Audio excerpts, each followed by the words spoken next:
So I got 1.9 million views on Instagram in the last 30 days. I didn't go viral. I didn't post multiple times a day. I didn't dance or do trends or anything like that. But I think I revised my strategy and like something clicked. And so I'm going to tell you exactly what I did to accomplish this. If you're an artist or a creative trying to share your work on Instagram, this might be of some use to you. If we haven't met, my name is Jay. I'm an artist and a designer based in Melbourne, Australia, and I have been on a mission to rebuild my freelance art practice after getting severely burnt out and retreating into a career in academia and getting slightly crushed by the algorithm. I make really dreamy, whimsical, storybook-inspired art that aims to like hit you in the feels but also be kind of funny. I feel like it's my way to express my emotions and hopefully connect with you all. I don't shy away from like heavy topics or sadness or grief, but it's always infused with a little bit of magic and a little bit of irreverence, I guess. I also run a Patreon called the Moonlight Club, and I send out monthly prints via the Moonbeam Post. This month is all about accepting your big feelings and also embracing our tiredness and our exhaustion and making beautiful stuff anyway. So if that's of interest to you, please check it out.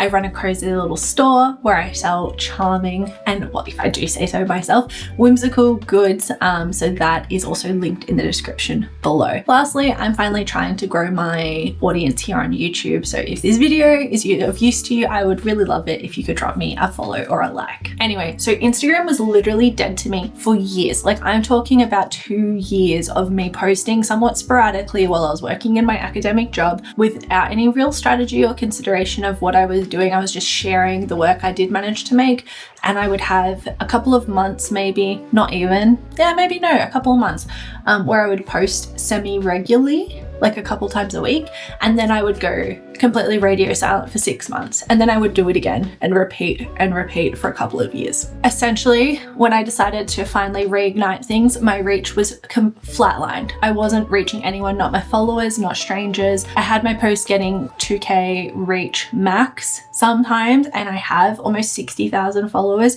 so something really wasn't right. Engagement was super consistent, and it made it really demotivating for me to share my art because it kind of felt like I was shouting into the void. Nothing really felt like it was working. The occasional static post would pop off.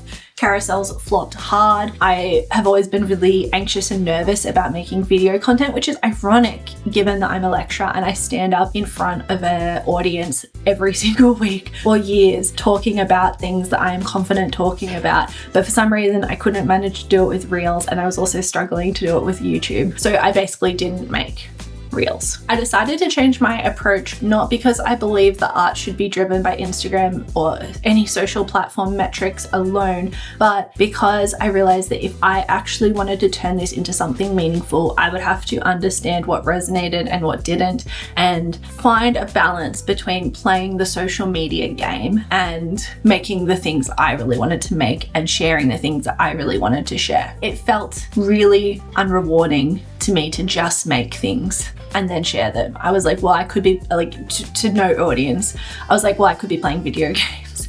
I could be doing anything else. But for me as an artist, one of my big motivators is not just the process of making art. I know for some people that's enough and that's wonderful, but for me, I get a lot of joy out of feeling and seeing and understanding that my work has impacted people in some way. And as soon as I got clear on the importance of that for me, everything sort of shifted. If you aren't motivated by that as an artist, then that you don't have to be. Make stuff that you want to make just for the sake of making it. And if people like it, they like it. And if they don't, they don't. You're making it for you, so who cares? I think the reason it matters to me is I am formally trained as a designer, and so I have always had the connection between communication and visual art in my head, and I like knowing my work has an impact on people and that my work reaches people and resonates with people. If you sent me to a desert island and gave me art supplies, I don't know how much art I would make. I probably would make some, but it wouldn't be anywhere near as much as now because I get a lot of joy from sharing it. That as soon as I got clear on that, everything became a little bit easier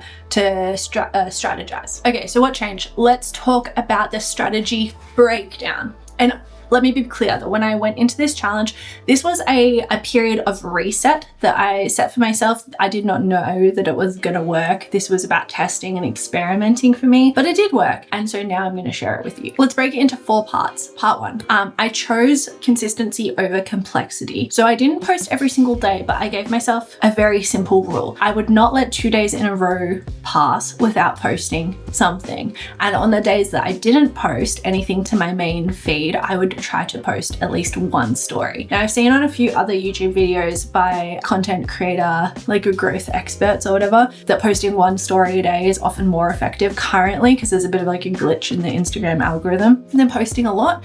So I took that on board and I was like, great, less work that I have to do. I'm gonna post 1 story a day on the days that I don't post in my feed, and then every second day at a minimum I'll post in my feed, and I'll also try to post a story that day too. This meant on average, some days I'd post back to back, but if I had a day I was really tired or exhausted, that would be my free day. And I think over the course of the challenge, I end up posting about 4 to 5 times a week on average, probably closer to 5. The second point I want to make is I got really ruthless and really brutal about accepting like what was working and what wasn't. I started this entire challenge by, I just wanted to check that I wasn't like shadow banned or something. So I chose my 3 most popular pieces that I had posted in like the last 2 years, maybe I want to say 2 years. And I posted those. I knew if they resonated once, they would likely resonate again, and maybe not to the same degree that they did the first time. But if they got 0 reach at all, basically, then I knew something was seriously wrong, and maybe I had like violated a community guideline. Not that I would know how I did that, but I didn't. It sort of validated, by posting these previous successes, it validated that no, there is still an audience there, just some of the stuff you're posting isn't resonating. So once I had confirmed that my audience was still there, I got really brutal about what I wasn't gonna post. I looked through my stats over the entire past year and I identified a couple of things. Number 1, the only reels I had posted that were particularly successful were these sort of screenshot to get your affirmation type of reels. So I was like, great, that they work. So I'm gonna test those again. Secondly, no carousel I posted ever did well. So I was like, I'm not posting carousels at all. And this goes against traditional Instagram growth advice. Carousels and reels are pushed really heavily, and static posts are very often like denigrated. My most successful post over the past 2 years had been static posts. So I was like, well, for this test, for this reset challenge, I'm going to focus on static posts. When I looked at the type of static posts that performed, I got even more granular than I had previously. I had shared stuff that was a little bit more quirky or interpretive. I had shared some of the work from my master's degree. I had shared some really sort of didactic, easy to understand, almost like meme-like stuff. And there was also, I had identified like a subset or like a category of art that was almost like bittersweet. And so when I looked at each of those categories and I analyzed their performance, I could see 2 clear winners. Ones that was sort of like borderline funny and kind of relatable, and then also these like bittersweet pieces of art. Now, I'm not saying you shouldn't make art that's not designed to perform. And in fact, that's something I'll talk about a little bit later on in this video about what I'm going to do now. But just for this test, I wanted to confirm or reject my hypothesis that it was these categories of art that really resonated with my audience the most. So I set about testing this theory and I created some more bittersweet ones. I created this frog, which is my main Patreon sticker as well, which was enchanted and exhausted, and these popped off. The stats on these were, the reach exceeded my audience or almost met my audience size.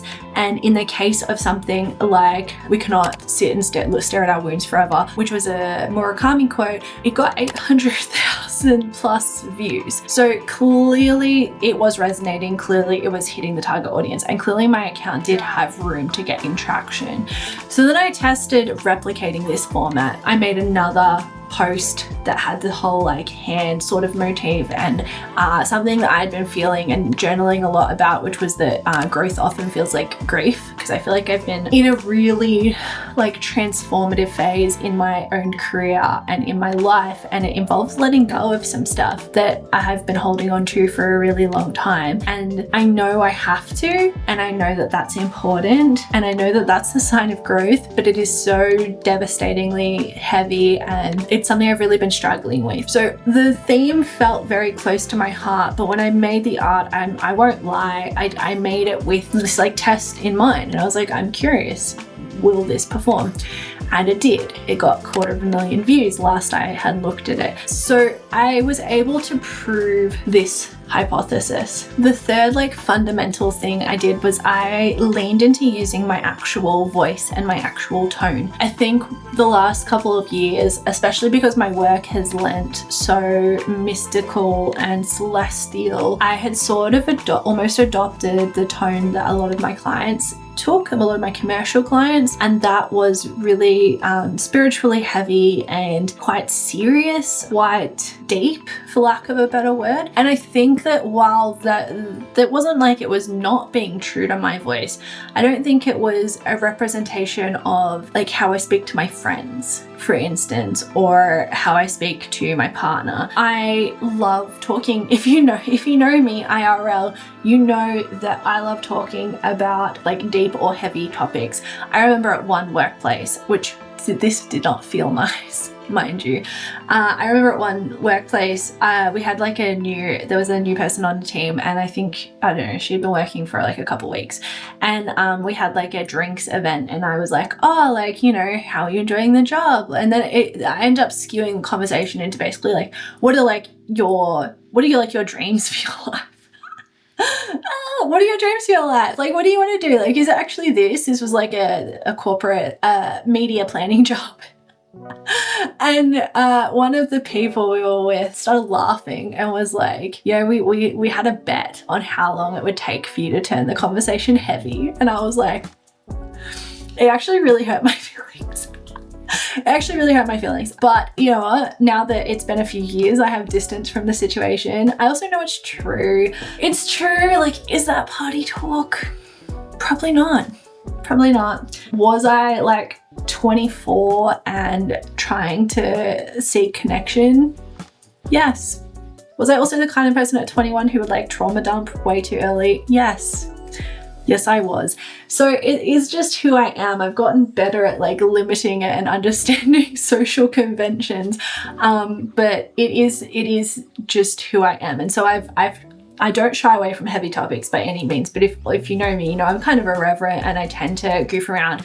I have a pretty dry sense of humor, and I can be quite sarcastic as well. So I tried to lean into that voice more. I tried to imagine I was writing my Instagram captions like I was writing to a friend who I was pretty comfortable with. And that's scary because it comes with a level of vulnerability, because it actually feels like me being me. And I'm even trying to do it now. Like, it is a conscious effort to try and talk to the camera like I am talking to a friend. But this is probably closer to how I talk to my friends than any of my other videos that I've made. So look, I hope you like it. And if you don't, I mean, be good to know, but also still sting. Okay. Anyway, so that's where like the frog post came from.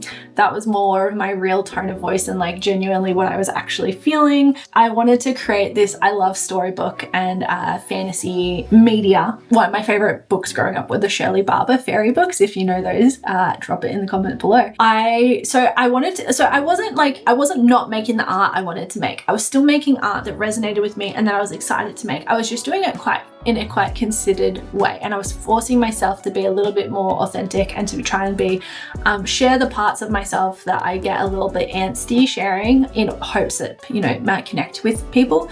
And it did. And so that's a really reassuring thing, and it encouraged me. This test is actually what has encouraged me to try and be a little bit more myself on camera too. And so through this, I think I was hopefully showing my audience like why my work mattered, not just that it was like a nice looking picture. My final principle that I implemented during this testing phase, and this is important, I wanted to to try to create value for my audience in some way, whether that, like, I wanted my post to feel like a reward, whether it was like feeling seen emotionally, like the frog post, or whether it was feeling reassured that being sad but also still growing is the right path. I either wanted them to feel comforted, entertained, seen, or I started creating those affirmation reels again, where it's like screenshot to get your affirmation of the day. I feel like I love those, and it was a cute little moment of like engagement. It's a cute little break in your day where you get something that's marginally unhinged and also